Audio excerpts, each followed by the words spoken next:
How to log in into MyHR CVS employee portal online. Hey everybody, if you'd like to log in into MyHR CVS employee portal, you may follow up these steps.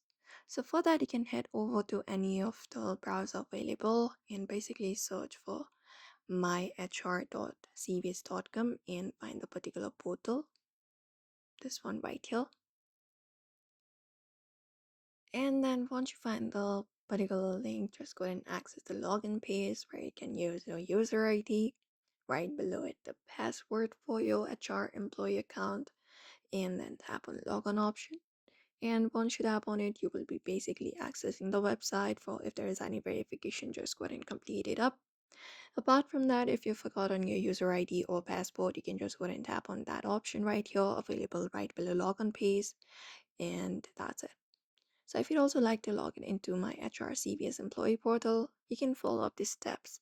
So I hope this video was helpful. Give it a thumbs up and subscribe for more tips and tutorials.